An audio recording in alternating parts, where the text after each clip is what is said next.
ইসলাম আলিম ব্যক্তিগত জীবনে উনি প্র্যাকটিসিং মুসলিম ছিলেন। উনি একজন তুখোর আইনজীবী ছিলেন। তরুণ বয়সে উনি সহকারী পিপি হিসাবে ছিলেন। তো অ্যাডভোকেট আলিফকে প্রকাশ্যে দিবালোকে আদালত পাড়ায় যেভাবে নৃশংসভাবে হত্যা করা হয়েছে সেটা সভ্য দেশে কল্পনা করা যায় না। আমরা এই হত্যার আইওসি প্রাক্তন ছাত্র হিসাবে আমরা তীব্র নিন্দা জানাই এবং এই দৃষ্টান্তমূলক শাস্তি দাবি করছি।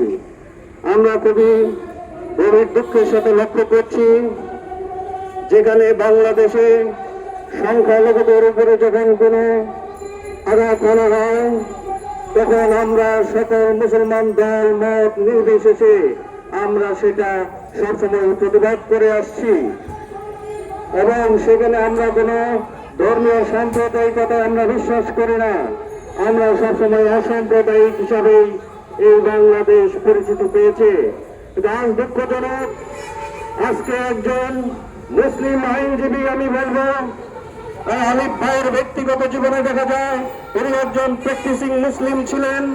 ওনাকে প্রকাশ্য দিবালোকে আদালত পাড়ায় হত্যা করার পরে এদেশের নামধারী সুশীল সমাজ, এদেশের বাম সমাজ, এদেশের রাজনৈতিক দলগুলোর কাছ থেকে আমরা তেমন কোনো তীব্র প্রতিবাদ আমরা লক্ষ্য করছি না।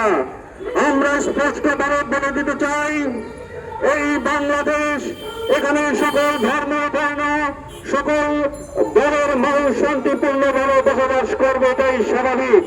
কিন্তু আপনারা যদি আপনাদের ভোটের রাজনীতির জন্য, আপনারা যদি ক্ষমতার জন্য মরিয়া হয়ে একজন আইনজীবীকে হত্যার পরে আপনারা নীরব থাকেন, তাহলে সেটা আমাদের কাছে খুবই অশনি সংকেত মনে হয়। কারণ হচ্ছে এদেশের মাথা আপনারা, এদেশকে আপনারা পরিচালিত করতে চান। আমরা বলবো আমাদের যারা সংখ্যালঘু আছেন তাদেরকে আমরা 100% নিরাপত্তা দেব। আমরা দিয়ে আসছি বিভিন্ন পূজা টুজা থেকে শুরু করে সব সময় আমরা তাদেরকে পাহারা দিয়ে আসছি।